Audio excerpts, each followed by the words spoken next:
Hello and good morning आप सभी को। क्लास 12th की जो हमने श्रृंखला स्टार्ट की है उसमें 3 पार्ट तो कर चुके हैं। आज मैं चौथा पार्ट डालने जा रही हूँ। ये कौन सा टॉपिक है? 6th टॉपिक है इसका। आज इस मैप का भी बहुत यूज़ करेंगे अपन लोग, है ना। तो ये 6th टॉपिक क्या है कि माल प्राप्त करने संबंधी नीतियाँ। मतलब हमने अभी तक क्या पढ़ा है, जैसे हड़प्पा में क्या होता है, बहुत सारे शिल्प उत्पादन हमने पढ़े हैं ना। शिल्प उत्पादन मन के बनाते थे और मृदभांड बनाते थे, मूर्तियाँ बनाते थे, ये सभी जैसे तांबे कांसे के बर्तन बनाते थे। तो क्या सारी चीज़ें जो हैं उनको एक ही जगह मिल जाती थी हड़प्पा में ही। मतलब हड़प्पा सभ्यता का जितना विस्तार था, ये देखिए कितना विस्तार था हड़प्पा सभ्यता का। ये हमारी हड़प्पा सभ्यता इतने क्षेत्र में फैली हुई है, ठीक है ना। ये हड़प्पा हो गया, ये लोथल हो गया, ये सुतकांगेडोर हो गया। तो यहाँ तक हमारी हड़प्पा सभ्यता का विस्तार था। तो क्या सारी चीज़ें इनको यहीं पर मिल जाती थी? तो इसका आंसर है नहीं। इनको बहुत सारी चीज़ें बहुत सारी जगह से मंगानी पड़ती थी, और जो उनके समकालीन थी उनसे। ऐसा तो नहीं है जो अभी है वो पहले भी था, है ना। क्षेत्र वही हैं, पर जो अभी जैसे नाम बदल गए हैं, है ना। गुजरात में ही जैसे लोथल पाया जाता है, तो पहले गुजरात तो नाम नहीं था, वैसे ही इन क्षेत्रों के भी नाम बदल गए हैं, जो हम देखेंगे, ठीक है। जैसा कि स्पष्ट है कि शिल्प उत्पादन के लिए कई प्रकार के कच्चे माल का प्रयोग होता था, है ना। कोई भी अपने आप को बनाना है, शिल्प से संबंधित कोई भी क्षेत्र है, तो कच्चा माल तो आपको चाहिए, है ना। जैसे फॉर एग्जांपल ले लो, अगर आपको मटका बनाना है तो मिट्टी तो चाहिए ना, तो वही इसका कच्चा माल होगा। हालांकि कुछ जैसे कि मिट्टी तो स्थानीय स्तर पर ही उपलब्ध थी। मिट्टी तो आपने को स्थानीय स्तर मतलब जहाँ पे वो बनाते हैं वहीं पर मिल जाती है ना।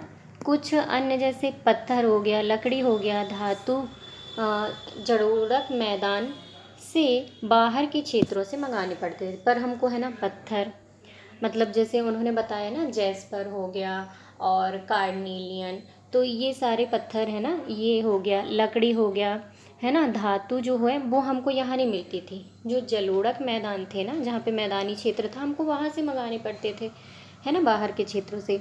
अब बैलगाड़ियों से मिट्टी के बने खिलौनों के प्रतिरूप संकेत मिलते हैं कि यह सामान तथा लोगों के लिए स्थल मार्ग द्वारा परिवहन का एक महत्वपूर्ण साधन था। हमको क्या मिली है? बैलगाड़ी मिली है मिट्टी की। तो हमको उनसे प्रतीत होता है कि कहीं ना कहीं जो ये स्थल मार्ग है, ठीक है ना, तो वहाँ से इनका आवागमन करते होंगे। संभवतः सिंधु तथा इनकी उपनदियों के बगल में बने नदी मार्गों और साथ ही तटीय मार्गों का भी प्रयोग किया जाता था। सिंधु घाटी सभ्यता में इन्हें ये समझाने का कोशिश कर रहे हैं आपको कि स्थल मार्ग से होता था आवागमन, और तटीय मार्गों से मतलब जल मार्ग से आवागमन होता था। तटीय हो गया, नदी मार्ग हो गया, मतलब जो नदियां हैं, सिंधु घाटी सभ्यता का विकास ही नदियों के किनारे हुआ है ना। नदियां हैं, तट मतलब जो समुद्री क्षेत्र हैं, और स्थल स्थल से इनका आवागमन होता था। इसके लिए इनको क्या मिला है? इनको एक मिली है बैलगाड़ी। ये देखिए, ये खिलौना बैलगाड़ी इनको सिंधु घाटी सभ्यता से प्राप्त हुई है। हालांकि ये खिलौना है और ये पक्की मिट्टी की बनी हुई है। तो इससे ये अनुमान लगाया जाता था कि उस टाइम पे कहीं ना कहीं क्या है कि बैलगाड़ी विकसित थी और इससे आवागमन का कार्य होता था, ठीक है। अब क्या है? उपमहाद्वीपों तथा उसके आगे से आने वाला माल। उपमहाद्वीप जो है ये हमारा भारतीय उपमहाद्वीप, तथा उसके आगे जो है उससे आने वाला माल हम देखते हैं क्या है। तो हड़प्पावासी शिल्प उत्पादन हेतु माल प्राप्त करने के लिए कई तरीके अपनाते थे। उदाहरण के लिए नागेश्वर और बालाकोट में जहाँ शंख आसानी से प्राप्त था, है ना, बस्तियाँ स्थापित की, ठीक है। नागेश्वर और बालाकोट हम मानचित्र 1 में कल भी देख चुके हैं, नागेश्वर और बालाकोट, ठीक है ना। यहाँ पर हमने देखा था कि ये तटीय क्षेत्र थे, यहाँ पे शंख बहुत मात्रा में मिलता था, यहाँ पर भी बस्तियाँ स्थापित थी, ठीक है। फिर हम देखते हैं कि ऐसे ही कुछ अन्य पुरा स्थल थे, जैसे कि सुदूर अफगानिस्तान में अगर देखा जाए तो सोरतुघई था, जो अत्यंत कीमती मानी जाने वाली नीले रंग की एक प्रकार क्या था, पत्थर लाजबर मणि के सबसे अच्छे स्रोत के निकट स्थित था। तो अफगानिस्तान में एक क्षेत्र है, कौन सा? सोरतुघई। देखिए, भारत ये है, भारत की सीमा से लगा हुआ पाकिस्तान है, उसके बाद अफगानिस्तान। तो अफगानिस्तान में एक सोरतुघई क्षेत्र था, वहाँ पे क्या मिलता था? नीले रंग के पत्थर जो होता है उसकी एक लाजवर्द मणि कहलाती थी, तो वो बहुत अच्छा स्रोत था, उसके निकट स्थित था, जो कि हम हड़प्पा सभ्यता में उसका आयात करते थे। फिर लोथल जो है, जो कि कार्नीलियन पत्थर, लोथल में क्या पाया जाता था? कार्नीलियन पत्थर। ठीक है, गुजरात के भड़ौच में स्थित है ये। ठीक है, सेल खड़ी कहाँ पाई जाती थी? अपनी दक्षिणी राजस्थान, उत्तरी गुजरात। धातु में राजस्थान से अपन मंगवाते थे। ऐसे स्रोत इनके निकट थे। मैं आपको अगर मैप में बताना चाहूँ तो देखो, ये गुजरात है, ये राजस्थान आ जाएगा। ठीक है, थोड़ा सा बड़ा बन गया है, पर ये बता रहे हैं जैसे ये इतना गुजरात का क्षेत्र ले लीजिए, ऐसा राजस्थान। ठीक है, ये पाकिस्तान का क्षेत्र हो जाएगा, ये अफ़गानिस्तान का क्षेत्र। तो इन्होंने कहा है कि जो अफ़गानिस्तान का ये सोर्तुगाई क्षेत्र है ना, ऐसे लिखा है इधर पे। सोर्तुगाई क्षेत्र से क्या मंगाते थे हम? लाजवर्द मणि। ठीक है ना। गुजरात के यहाँ लोथल जो है, लोथल, लोथल में क्या मिलता था? कार्नीलियन पत्थर। हमने देखा है ना, कार्नीलियन पत्थर लाल रंग के मोती से बनाए जाते थे। सेल खड़ी हमको मिलती है दक्षिणी राजस्थान तथा उत्तरी गुजरात। तो हमने ये राजस्थान माना है, ये उत्तर दक्षिण तो आपको पता ही होगा, इधर उत्तर रहता है, इधर दक्षिण रहता है। ठीक है, तो ये जो दक्षिणी राजस्थान है और उत्तरी, मैं थोड़ा पेन चेंज करती हूँ, समझ में आएगा। ये देखिए, तो दक्षिणी राजस्थान और उत्तरी गुजरात, यहाँ से क्या मिलता था? यहाँ से मिलता था अपने को सेल खड़ी। सेल खड़ी एक पत्थर है ना, जो बहुत ही मुलायम होता था, और इसके अपन जिस भी प्रकार के चाहे उस आकार के अपन मोती वगैरह बना सकते थे। धातु कहाँ से मिलता था? तो धातु का क्षेत्र जो है वो राजस्थान का क्षेत्र था। राजस्थान जो ये एरिया है राजस्थान का, यहाँ से अपने को धातु मिलती थी। ये एरिया आपको समझ में आ गया? ठीक है। कच्चा माल प्राप्त करने की एक अन्य नीति थी राजस्थान के खेतड़ी अंचल तांबे के लिए तथा दक्षिण भारत सोने के लिए जैसे क्षेत्रों में अभियान भेजना। अब देखिए, यहाँ पे तो आपको मिल गई धातु, यहीं पे खेतड़ी की खदान आज भी है। आज जो बच्चे पढ़ते हैं तो उन्होंने पढ़ा होगा ज्योग्राफी में, है ना। खेतड़ी की खदान काय के लिए प्रसिद्ध है? तांबा के लिए। तो यहाँ से खेतड़ी की खदान से अपन वो मांगते थे, तांबा मांगते थे। और दक्षिण में आपने KGF मूवी का नाम सुना है? Kolar gold field. तो ये काय के लिए प्रसिद्ध है? कोलार गोल्ड फील्ड काय के लिए प्रसिद्ध था? सोने के लिए। ठीक है, तो यहाँ पे दक्षिण भारत में ये बोल रहे हैं कि दक्षिण भारत से हम क्या मंगाते थे? सोना, है ना। सोने के लिए जैसे क्षेत्रों में अभियान भेजा जाता था। इन अभियानों के माध्यम से स्थानीय समुदायों से संपर्क स्थापित किया जाता था। इन इलाकों में यदा कदा मिलने वाली हड़प्पाई पुरावस्तुएं ऐसे संपर्कों की संकेतक रही हैं। आप ये सोचें कि आपको कैसे पता कि यहाँ से मंगाते होंगे? तो जैसे यहाँ पे ये देखिए, दक्षिण का क्षेत्र क्या है? हड़प्पा संस्कृति के अंदर नहीं आता। हड़प्पा सभ्यता सिर्फ इतनी क्षेत्र में विकसित थी, है ना। तो जो दक्षिण का क्षेत्र है, जो यहाँ पे स्थानीय लोग रहते थे, इनसे संपर्क किया जाता था, और जैसे हमको सोना चाहिए तो सोना लेके जाते थे। कैसे पता? क्योंकि यहाँ पर दक्षिण के क्षेत्र में हमको हड़प्पाई वस्तुएं मिली हैं, इसका मतलब ये यहाँ पर आते होंगे। खेतड़ी क्षेत्र में मिले साक्ष्यों को पुरातत्वविदों ने गणेश्वर जोधपुरा संस्कृति का नाम दिया। इस संस्कृति के विशिष्ट मृदभांड हड़प्पाई मृदभांडों से भिन्न थे। और जो राजस्थान में एक खेतड़ी के पास एक संस्कृति मिली है, उसको क्या नाम दिया गया है? गणेश्वर जोधपुरा संस्कृति। यहाँ पे जो मृदभांड मिले हैं, ये क्या है? जो हड़प्पा सभ्यता के मृदभांड है ना, उनसे अलग थे। ठीक है ना, इसीलिए इसको एक अलग संस्कृति नाम दिया है। और यहाँ पे जैसे हमने देखा है कि तांबा मंगवाते थे, तो इधर पे तांबा के तो विशाल भंडार मिले हैं। ठीक है, यहीं के लोग हड़प्पा वासियों को तांबा भेजते थे। आपने ऊपर देखा कि ये देखिए, ये तांबे और कांसे के बर्तन हैं जो हड़प्पा सभ्यता से मिले हैं। तो तांबे का आयात कहाँ से करते थे?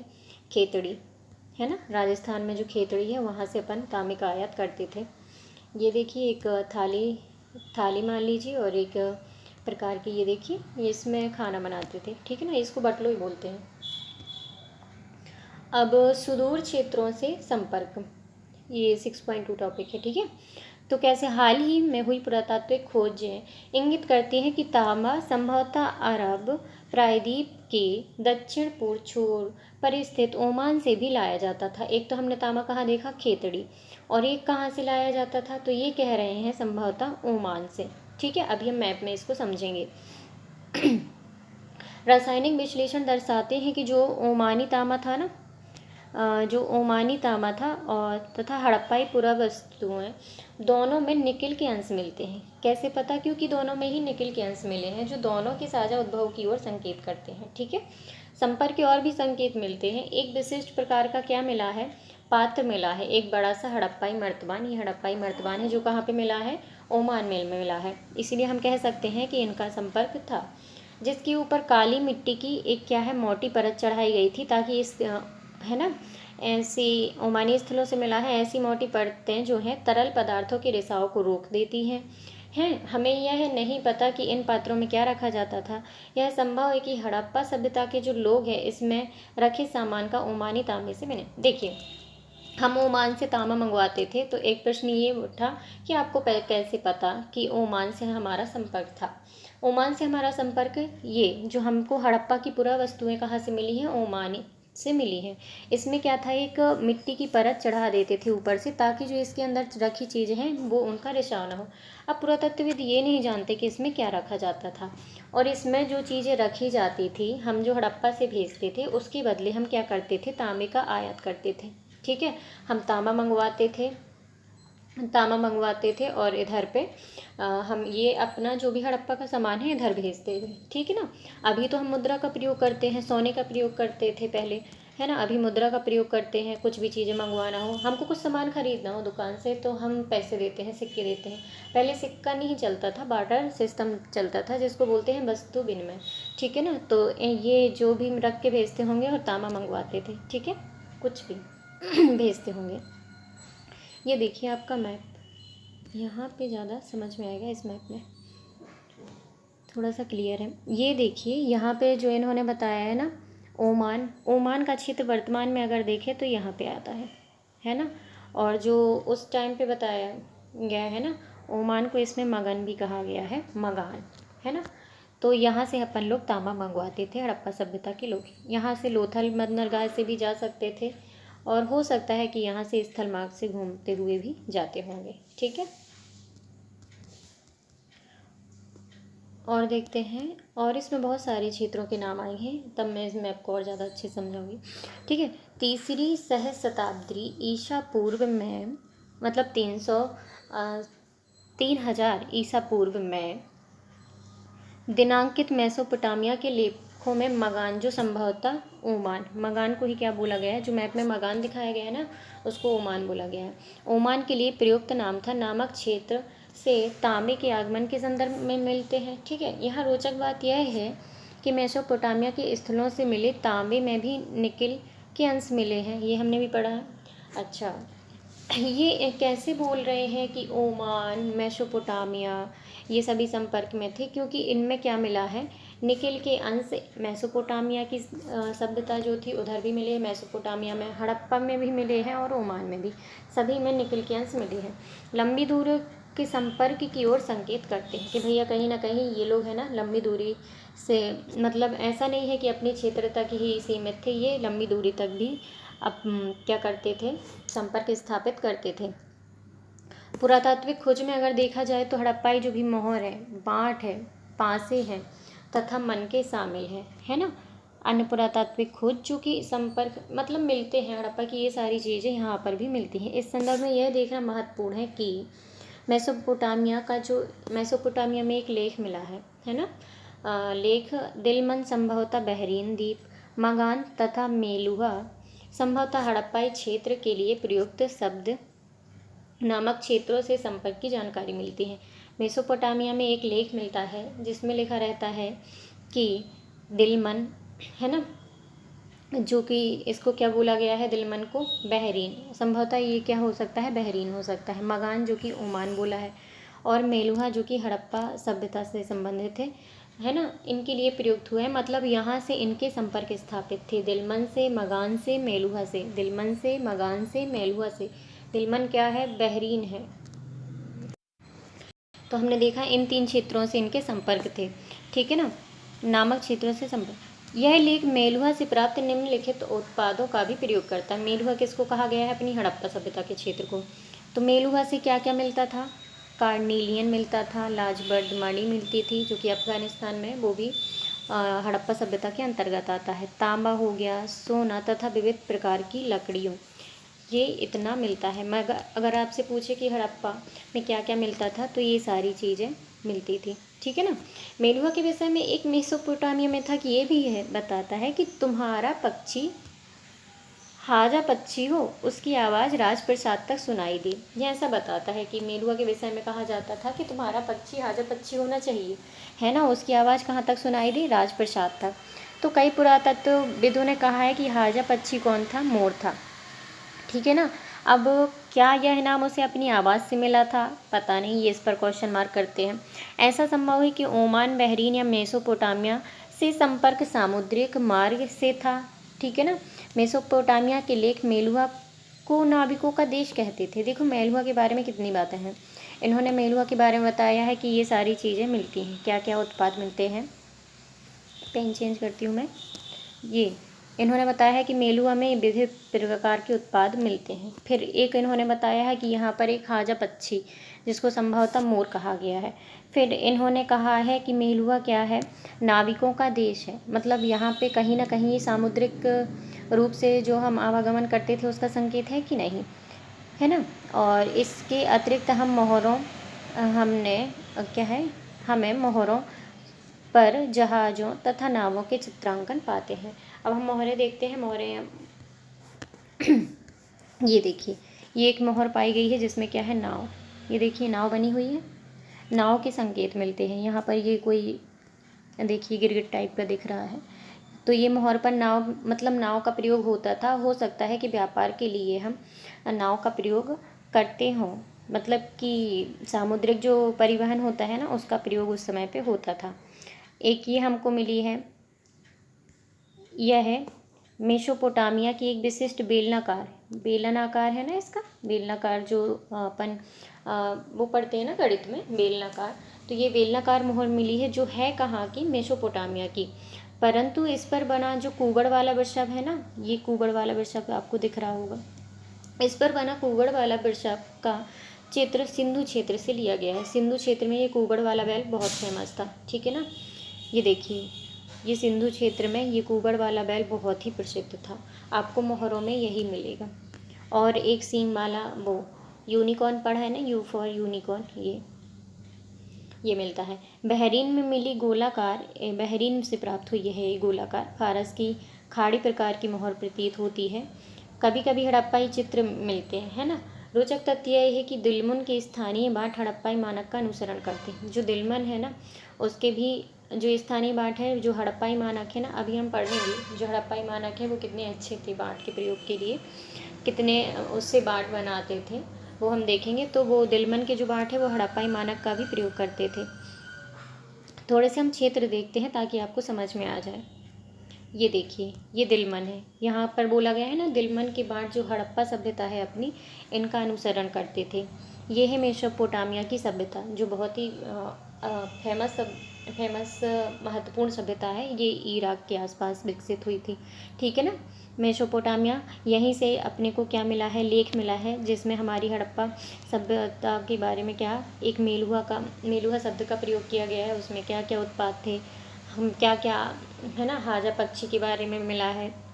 और लोथल को क्या बोला गया है, नाव को, मेलुहा को क्या बोला गया है, नाविकों का देश बोला गया है। ठीक है। फिर उसके बाद अगर अपन देखें तो मगान, जहाँ से अपन तांबा मंगाते थे ना, तो ये मगान है ओमान, जो आज वर्तमान में ओमान का क्षेत्र है वो मगान। ठीक है। और दिलमन हो गया, मेसोपोटामिया का क्षेत्र ये हो गया, ये अपना हड़प्पा, ये चारों नाम आए हैं बार बार। ठीक है ना। और यहाँ पर एक और विशेषता बताई गई है कि मगान हो या मेसोपोटामिया हो, हड़प्पा हो, है ना, इन सब में ही क्या पाए गए हैं, जो तांबा पाया गया है ना, उसमें क्या पाया गया है, निकल का अंश पाया गया है। तो हमें ये भी, इससे भी प्रतीत होता है कि कहीं ना कहीं संपर्क तो था इन लोगों का। ठीक है। अब बहुत ही अच्छी बात यह है कि हम देखेंगे हड़प्पाई लिपि के बारे में। हड़प्पाई लिपि है ना, आज भी एक आश्चर्य का विषय इसलिए है कि ये पढ़ी नहीं गई है। ये क्या है, लिपि। लिपि क्या होती है, जैसे हम लिखते हैं ना छोटा बड़ा, तो ये लिखते हैं, ये क्या हिंदी के शब्द है। तो इसी को क्या बोला गया है, जो ये लिखा हुआ है ये इसको बोला जाएगा, है तो हिंदी भाषा पर ये लिपि कौन सी है, देवनागरी लिपि। ठीक है, जो लिखी हुई है वो देवनागरी लिपि में अपन ने लिखा है। ठीक है ना। इसी प्रकार ये हड़प्पा सभ्यता की जो लिपि है उसकी कुछ ये मान लीजिए ये अक्षर मिले हैं। ठीक है, इनको अभी तक पढ़ा नहीं गया है। और हम मोहरें भी देखते हैं, मोहरें या मुद्रांकन। मोहरें क्या होती हैं, आपने सील सुनी होगी ना, प्रिंसिपल सर की सील लगाते हैं, कभी कभी कॉपी चेक करते हैं, है ना। तो ये सील मोहरें। और मुद्रांकन मतलब उसी सील से जैसे ठप्पा लगा दिया ना ऐसा, तो उसका अंकन कर दिया सील का, तो उसको क्या बोलते हैं, मुद्रांकन। तो देखते हैं क्या है ये। हमारा 7th टॉपिक स्टार्ट हो गया है ना। मोहरें पढ़ेंगे, इसमें अपन लिपि पढ़ेंगे और बाँट पढ़ेंगे। मोहरें जो सील होती है अपन प्रिंसिपल ऑफिस में लगती है नॉर्मली। लिपि क्या होती है, जैसे ये जो लिखा हुआ है ये एक देवनागरी लिपि में लिखा हुआ है ना, तो ये लिपि हो गई। और बाँट क्या होते हैं, जो नाप तौल में उपयोग किए जाते हैं ना, उसको कहते हैं बाँट। तो मोहरें और मुद्रांकन क्या है, मोहरों और मुद्रांकन का प्रयोग लंबी दूरी से संपर्कों को सुविधाजनक बनाने के लिए किया जाता है। लंबी दूरी संपर्क होता है, हमने देखा था मेसोपोटामिया से होता है, दिलमन से, तो उस पे संपर्क को सुविधाजनक बनाने के लिए इनका प्रयोग किया जाता था। कैसे, अभी आप देखेंगे। कल्पना कीजिए कि सामान से भरा एक थैला एक स्थान से दूसरे स्थान तक भेजा गया है ना, उसका मुख रस्सी से बांध दिया गया है ना। कोई भी थैला है तो उसको अपन बांधते हैं ना, तो उसका रस्सी से अपन ने बांध दिया है। और गांठ पर थोड़ी सी अपन ने क्या लगा दी है, गीली मिट्टी जमा कर एक या फिर एक से अधिक मोहरों से उसे दबा दिया। गीली मिट्टी ली, थैला लिया, थैला को रस्सी से बांधा, उसमें गीली मिट्टी लगाई और उसमें दबाया काय से, एक या एक से अधिक मोहरों से दबा दिया। मोहर मतलब सील है ना, जिससे मिट्टी पर मोहरों की क्या पड़ गई, छाप पड़ गई। यदि इस थैली के अपने गंतव्य स्थान मतलब जहाँ इसको जाना है पहुँचने तक मुद्रांकन जो उन्होंने सील लगाई है अगर अक्षुण्ण रहता है, मतलब उससे कोई छेड़छाड़ नहीं की गई है, तो इसका अर्थ है कि थैले के साथ किसी प्रकार की छेड़छाड़ नहीं की गई थी। मुद्रांकन से प्रेषक की पहचान का भी पता चलता था, कि मतलब मुद्रा से यही पता चलता है ना, कि जैसे प्राचार्य की सील लगी है तो प्राचार्य की है, या फिर किसी और जो एग्ज़ाम को देख रेख करता है ना, कोऑर्डिनेटर होता है, उनकी सील अलग होती है। तो इससे प्रेषक का भी पता चल जाता था कि किसकी सील लगी है। ये देखिए, ये इस प्रकार की सील थी हड़प्पा सभ्यता में। ये गीली मिट्टी है। रोपड़ जो है ना, रोपड़ क्षेत्र भी हड़प्पा सभ्यता के अंतर्गत था, वहाँ से एक मिली है। ये गीली मिट्टी है, ये देखिए इसमें सील लगी हुई है। ये है अपना हड़प्पा सभ्यता में यूनिकॉर्न वाला जानवर मिला है ना, एक ये सील लगी है। अगर ये सील सोचिए टूट जाती तो हम ये सील जहाँ यहाँ से ब्रेक हो गई, इसका मतलब कि सामान से छेड़छाड़ हुई है। क्यों? क्योंकि अगर सील को उठाएंगे तो वो उठाएंगे अगर बोरी से जिसमें भी थैले में सामान भरा है, तो वो टूट फूट सकती है। इसका मतलब कि सामान से छेड़छाड़ हुई है। मतलब जो भी व्यापारी सामान पहुँचाते होंगे उनके लिए क्या देखिए सुविधा थी कि मतलब माल चोरी नहीं होगा, है ना। अब देखते हैं कि अब एक आपसे क्वेश्चन पूछा गया है, मिट्टी के इस टुकड़े पर कितनी मोहरों की छाप दिखती है? तो वैसे तो 2 ही दिख रही है ना। हाँ, चलिए एक रहस्यमय लिपि अब पढ़ते हैं। लिपि देखिए, हड़प्पा सभ्यता की लिपि के बारे में पढ़ेंगे अपन। ठीक है। सामान्यतः हड़प्पाई मोहरों पर एक पंक्ति में कुछ लिखा है ना। क्या लिखा है? जो संभवतः मालिक का नाम हो सकता है, पदवी हो सकती है ना, को दर्शाता है। विद्वानों ने यह सुझाव दिया कि इन पर जो बना चित्र भी बना रहता था, तो जो चित्र है वो किसके लिए है? अनपढ़ लोगों के लिए सांकेतिक रूप इसका अर्थ बताता है। मतलब जो पढ़ नहीं सकते उनके लिए जानवर बना दिया। और जो अपन ने मुद्रा देखी थी ना, मुद्रा जैसे इसी में देख लीजिए एक मुद्रा है, तो ये देखिए ये कुछ लिखा है, तो ये क्या है? एक लिपि है। हो सकता है कि किसी का नाम हो सकता है कि किसी की पदवी हो। पदवी मतलब जो भी आप पदवी मतलब आप किस पद को धारण कर रहे हैं।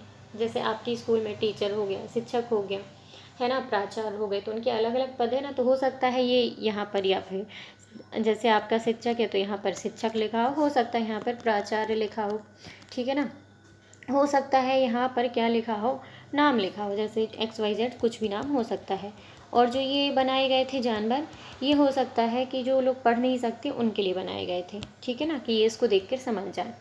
अधिकांश अभिलेख संक्षिप्त थे। जो भी अभिलेख मिले हैं, अभिलेख मतलब कुछ भी जो जिसमें लिखा होता है ना, वो अभिलेख होते हैं। जो भी प्राचीन, जैसे कि अशोक के हमने अभिलेख पढ़े हैं, तो जो भी मतलब उन्होंने लिखवाए हैं वो अभिलेख के अंतर्गत आते हैं। प्राचीन है तो वो क्या हम माने जाएंगे, अभिलेख। सबसे लंबे अभिलेख में क्या मिला है, 26 चिन्ह है। अभिलेख की डेफिनेशन में बहुत अच्छे से और बताऊंगी, ये तो मैंने ऐसी आम बोलचाल की भाषा में बता दी गई है, ठीक है। 26 चिन्ह मिले हैं। जो इनका सबसे बड़ा अभिलेख था उसमें कितना, 26 चिन्ह मिले हैं। हालांकि यह लिपि आज तक नहीं पढ़ी जा सकी है, पर निश्चित रूप से यह वर्णमाली, जहाँ प्रत्येक चिन्ह एक स्वर अथवा व्यंजन को दर्शाता है, जैसे कि अपने में होता है आ ई, वो नहीं थी। ये पढ़ी नहीं गई है, ये वर्णमाली लिपि नहीं थी, क्योंकि इसमें चिन्हों की संख्या पता है कितनी है, 375 से 400 के बीच इसमें चिन्ह पाए गए हैं। ऐसा प्रतीत होता है कि यह लिपि दाईं से बाईं ओर लिखी जाती थी। क्यों कहा है इन्होंने दाईं से बाईं ओर, क्योंकि मोहरों पर दाईं ओर चौड़ा अंतराल है, और जब ये बाईं ओर गए, क्योंकि दाईं से लिखी जाती थी तो यहाँ पे बहुत सारे स्पेस मिल गया दाईं ओर, है ना। बाईं ओर पर जब लिखते गए तो स्पेस कम होता गया, है ना। बाईं ओर यह संकुचित है, मतलब इस थोड़ा स्पेस कम होता गया। जो हमारी देवनागरी लिपि है वो अपन लिखते हैं बाएं से दाएं ओर, ठीक है ना। बाएं क्या होता है, लेफ्ट होता है, और दाएं क्या होता है, राइट। तो हम देवनागरी कैसे लिखते हैं, लेफ्ट टू राइट, है ना, बाएं से दाएं। जबकि ये लिपि जो लिखी जाती है वो कैसी लिखी जाती है, दाएं से बाएं लिखी जाती है ना, दाएं से बाएं लिखी जाती है। ये जो लिपि है हड़प्पा की लिपि। और अपनी जो देवनागरी लिपि है, हिंदी अपन कहाँ से लिखते हैं, ऐसे। हिंदी इधर से स्टार्ट होगी, देखिए। हिंदी को अगर अपन लिखना शुरू करेंगे तो यहाँ से, ठीक है। हड़प्पा सभ्यता की लिपि लिखेंगे तो यहाँ से लिखेंगे, ऐसा, ठीक है ना। हिंदी से उल्टा ही मान लीजिए। तो यहाँ पे इन्होंने कहा है कि ज़्यादा स्पेस होती थी तो बड़े बड़े अक्षर है, और यहाँ पे ज़्यादा कम स्पेस होती थी तो यहाँ पे छोटे छोटे अक्षर फिर लिखे गए हैं, ठीक है ना। उत्कीर्ण संकुचित है, जिससे लगता है कि उत्कीर्ण ने दाईं ओर से लिखना आरंभ किया, बाद में बाईं ओर में स्थान कम पड़ गया, ठीक है। अब हम उन विभिन्न प्रकार की वस्तुओं को देखते हैं जिन पर लिखावट मिली है। काय पे मिली है, तो मोहर जो है उस पे मिली है। तांबे के जो हमको औजार मिले हैं उस पे, मर्तबान के अबट, जो भी जार वगैरह होते हैं ना, तो उस पे मिले हैं। और तांबे तथा जो मिट्टी की लघु पट्टिकाएँ मिली है ना, लघु पट्टिका मतलब छोटी छोटी पट्टिकाएँ टाइप की मिली है, ऐसा। जो हमने नाव वाली मोहर देखी थी ना, उसको मान लीजिए। और आभूषण जो भी मिले हैं, अस्थि, छड़ें, यहाँ तक कि एक प्राचीन सूचना पट्ट भी मिला है। हमने देखा है कि जो सबसे बड़ा अभिलेख है उसमें कितने 26 अक्षर मिले हैं, और इनके कितने टोटल अक्षर अगर देखा जाए तो लगभग 375 से 400 तक है चिन्ह इनकी संख्या की। हम जो अक्षर बोलते हैं हिंदी में, तो इनमें इनको क्या बोला गया है, इसमें चिन्ह बोला गया है। याद रखिए, हो सकता है कि नष्ट प्राय वस्तुओं पर भी लिखा जाता हो, जो नष्ट हो गई हैं उन पर भी लिखा जाता हो। इससे अर्थ लगाया जा सकता है कि साक्षरता थी, है ना। पढ़े लिखे तो थे, अनुमान तो हम लगा सकते हैं कि हाँ, व्यापक रूप से साक्षरता थी, तभी लिपि का प्रयोग हुआ है।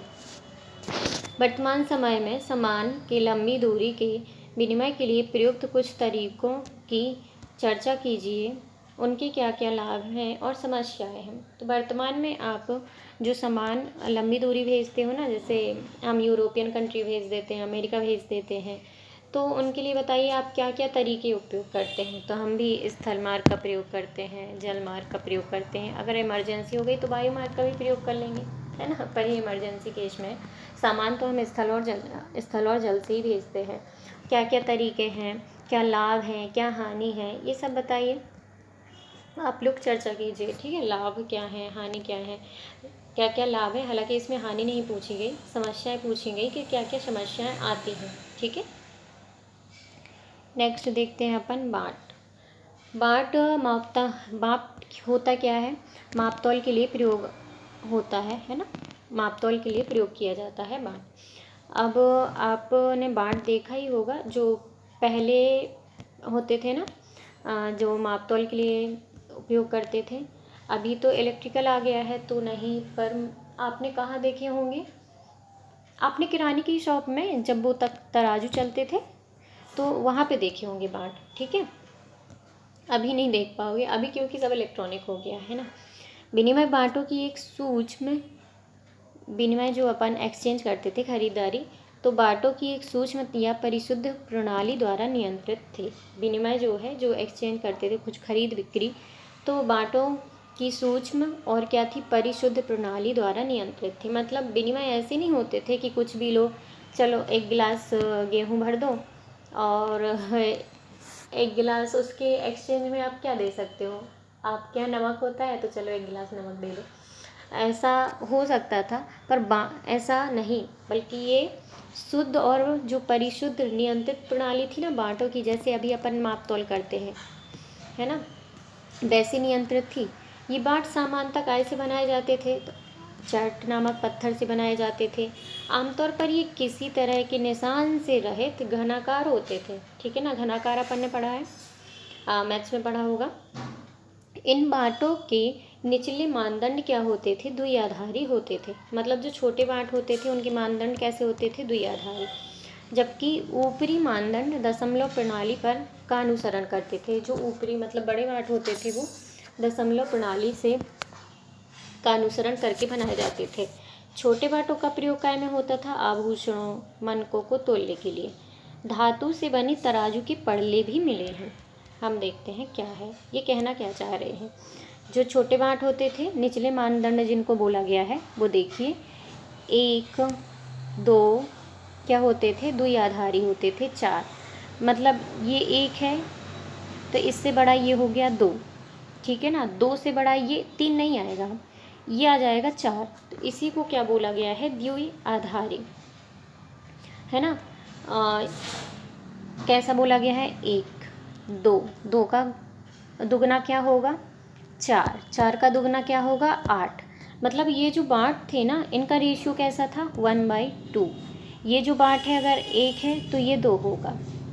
इसी प्रकार इसका रेशियो निकालें, अगर अनुपात पर आधारित थी, इसका रेशियो कैसे निकालेंगे अपन, तो ये भी हो जाएगा 1/2। मतलब जो बाँट थे वो कैसे थे, 1:2 पर आधारित थे, ठीक है। और इनसे माप तोल भी पूरी हो जाती थी, ठीक है। इसी प्रकार ये पता है कहाँ तक जाते थे, ये जाते थे आपके 12,800 तक जाते थे, है ना। 1 2 4 8 16 32 64 ऐसे करके ये कहाँ तक जाते थे, 12,800 तक जाते थे। तो इससे माप तोल भी आसानी से हो सकती थी ना। जैसे हम एक अगर कोई अभी आपके क्या चलते हैं, 100 ग्राम 200 ग्राम बाँट जो चलते थे ना, 100 ग्राम के, 200 ग्राम के, 500 ग्राम के, पर उस टाइम पे ये 5 का आधार नहीं था, 2 के बाद 4 आएगा, 4 के बाद 8 आएगा, जो कि रेशियो को दर्शाता था, ठीक है। और जो इन्होंने बताया है कि जो दशमलव प्रणाली के अनुसार ये कितना होता था, 0.8 13.7 ग्राम की मिला है, 13.7 ग्राम का होता था जो कॉमनली बाँट होता था कि रेशियो। और क्या है, धातु के पड़ले भी मिले हैं, धातु के नहीं, सॉरी, धातु, ये देखिए ये क्या है, क्यूबिकल शेप है ना, क्यूब है ना, शायद नहीं हो। बाँट कैसे होंगे, चट पत्थर से बने होंगे, ठीक है, ठीक है ना। द्विआधारित होंगे, द्विआधारित मतलब 1 से दुगना होगा दूसरा वाला, 1:2 पर आधारित होंगे, 1:2 पर आधारित होंगे। क्या है, जो छोटे बाँट थे उनका प्रयोग, जैसे ये छोटे धातु से बने पड़ले मिले। तो होप सो बाँट का क्लियर होगा। और हमने जो भी पढ़े हैं, हमने इससे पहले क्या पढ़े हैं, मोहरें पढ़ी हैं, मुद्रांकन पढ़ी है, लिपि पढ़ी हैं, तो ये सारी चीज़ें ये साक्षरता दर्शाती हैं। एक हिसाब से समझिए ना, मोहरें हैं, लिपि है, बाँट हैं, तो मतलब समाज साक्षर था, है ना, ये जाते थे, ठीक है। तो समझ में आगे लिखना है, कैसे लिखना है तो मैं बताऊंगी, ठीक है। और जो भी गलती हो प्लीज़ माफ़ कीजिए, और जो भी सुधार करना हो वो प्लीज़ बताइए, तो मैं सुधार करूँगी। Thank you.